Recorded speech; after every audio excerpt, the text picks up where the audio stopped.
Hi guys, today's topic about cranial nerves. Okay, which emerges the what is the definition of cranial nerves? Which the nerves which emerges from the brain or brainstem covering by oligodendrocytes in the cranial part.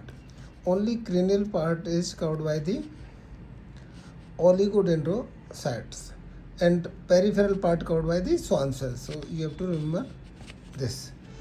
As you know, fishes and amphibians having 10 pair of cranial nerves, while reptiles and mammals having 12 pairs of cranial nerve.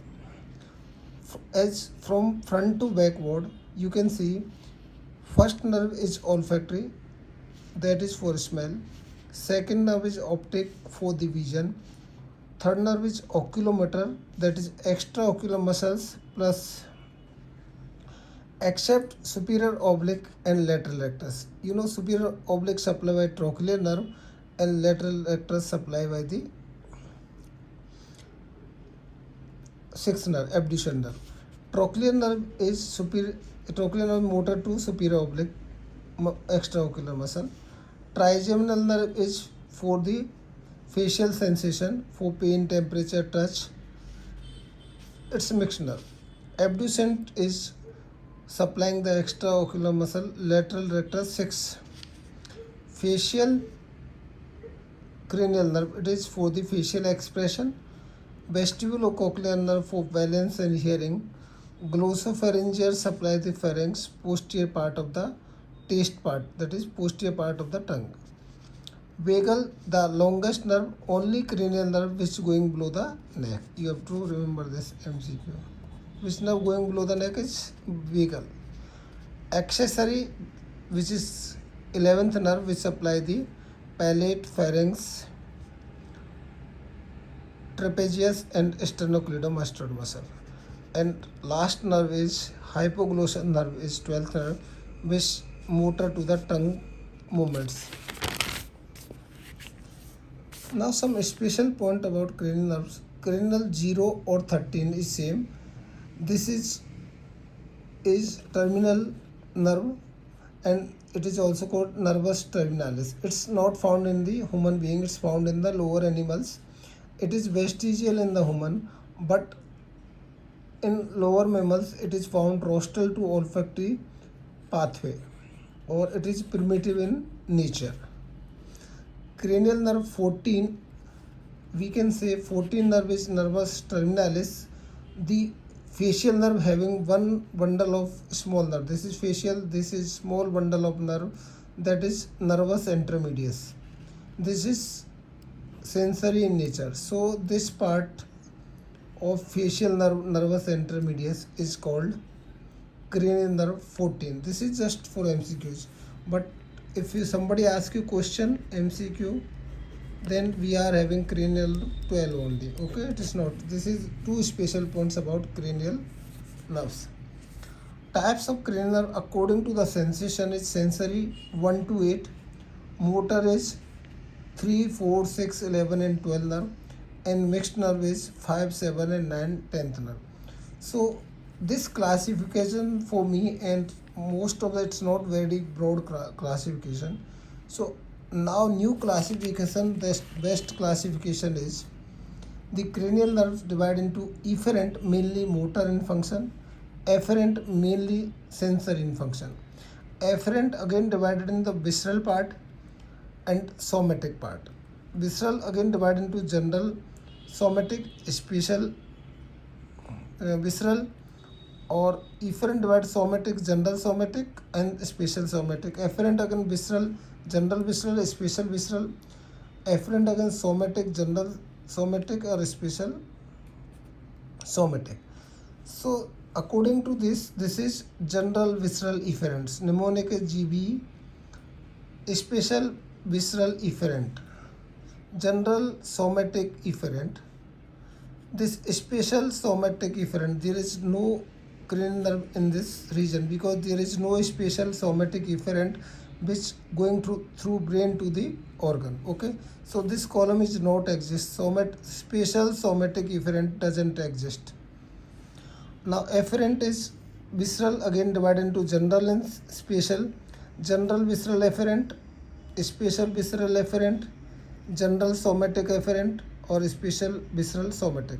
So these are the column which is very specific and very important to maintain, and you have to remember the nucleus of these in the brain. So we are talking about nucleus of these. Very simple method I am telling you.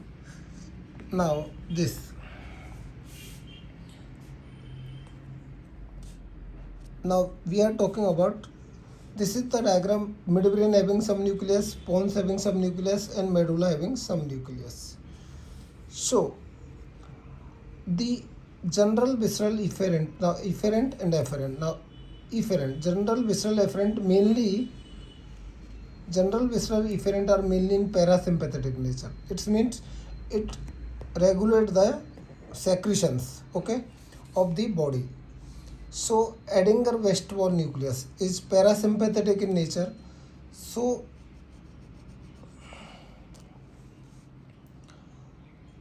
it is regulate the function of uh, this secretory function. Now this general visceral efferent having midbrain one nucleus of third nerve, that is Edinger-Westphal nucleus. Edinger-Westphal nucleus, which regulate the sphincter pupillae muscle movement or ciliaris muscle movement. So parasympathetic mainly handle the smooth muscles of the body. So this Edinger-Westphal nucleus, which is located in the midbrain, which is related to oculomotor nerve, third nerve, which supplies the sphincter pupillae or ciliaris muscle of the eye, which regulate the that constriction of pupil and ciliary secretions of the lacrimal fluid. Pons having two nucleus in smooth muscle function, general visceral efferent part, superior salivatory nucleus or inferior salivatory nucleus. This superior salivatory nucleus is related to the facial nerve, and lower part of superior salivatory nucleus is having some component of lacrimated nucleus. LN means lacrimated nucleus, which regulate the tear secretions. So this superior salivatory nucleus is related to the seventh nerve, which regulate the secretions movement of the smooth muscle of the that salivary secretion of sublingual and submandibular gland. This inferior salivatory nucleus regulates the secretions of the ninth glossopharyngeal nerve related parotid. So inferior salivatory nucleus related to parotid, superior salivatory nucleus related to sublingual gland, submandibular gland, and lacrimated gland secretions. Now we talk about this medulla having the larger nucleus, that is general visceral efferent type, is dorsal nucleus of Vagus, that regulate the smooth muscle movement of GI glands and secretions also, that is situated in the medulla. So this supply the vagus nerve. Now talk about spatial visceral efferent, that is mainly pharyngeal arch in origin, which is motor in function. This is motor in function, spatial visceral efferent, which means pharyngeal arch origin. There is in pons two nucleus. One is motor nucleus of trigeminal nerve. Second one is motor nucleus of facial nerve. These are situated in the pons in spatial visceral efferent column.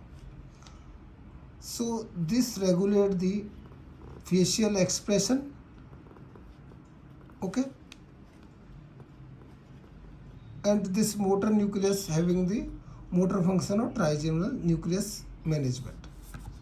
Now this large nucleus, which is also related to pharyngeal arch, 9th, 10th and 11th, which is called nucleus ambiguus. This nucleus ambiguus also regulate the superior laryngeal nerve or recurrent laryngeal nerve functions. So this is related to larynx. So this larynx and pharynx motor function controlled by the nucleus ambiguous through the 9th, 10th and 11th nerve. Now last column in efferent is general somatic efferent. Somates means the whatever origin of somates means somates origin is mainly extraocular muscle and tongue muscle. So this is supplied by the general somatic efferent. One is third nucleus and fourth nucleus situated in the midbrain, which control the movement of the extraocular muscle, and six supplying the situated in the pons supplying the lateral rectus, which is situated in the pons, and third and fourth which is control the extraocular muscle supply them through the midbrain, and last nucleus which is control the tongue muscle is hypoglossal nucleus. So this is efferent column, all about efferent column. This control the motor function of the tongue, hypoglossal nucleus, that is general somatic type. Somates origin extraocular muscles and tongue muscles. So this you have to remember by this. Nucleus situated is here. Edinger-Weiswall nucleus is smooth muscle like sphincter pupillae and ciliaris muscle, and third motor nucleus which control the extraocular muscle movements except lateral rectus and superior rectus. So this is main difference. This comes motor nucleus in the general somatic efferent, and this smooth muscle function comes in the general visceral efferent column. Now come about afferent column. Now you are going the sensation towards the brain. The general visceral afferent and special visceral afferent are only one column, that is having medulla nucleus tractus solitarius, which upper part is gustatory in nature, which this nucleus tractus solitarius is afferent, which control the taste sensation through the chorda tympani and glossopharyngeal nerve. So this upper part is having this gustatory nucleus. So this nucleus tractus solitarius control the taste sensation through the chorda tympani and the glossopharyngeal posterior part of the tongue. Now if you see the taste of the taste of the coffee tells by the nucleus tractus solitarius, but temperature, pain and this feeling of touch of the coffee or temperature of the coffee tell by this large trigeminal nucleus. This is next. So this is general somatic afferent. This is the general somatic afferents all about the sensation of the body wall of the face. Like this first, this is large trigeminal, this is largest nucleus, sensory nucleus of the afferent column. This is trigeminal nucleus, sensory nucleus of trigeminal nerve. It's having three parts. Mesencephalic nucleus first, second is principal or chief nucleus, third part is spinal nucleus of the trigeminal nerve. The upper part is mesencephalic nucleus, which is having unipolar neuron. This is most MCQs. It control the mesenteric reflex. This control the mesenteric reflex. Also, this is mesenteric nucleus, mesencephalic nucleus of trigeminal sensory nucleus. Second part is principal nucleus, which is mainly for touch and pressure, and third part is spinal nucleus of trigeminal sensory nucleus is pain, and this is for pain and temperature.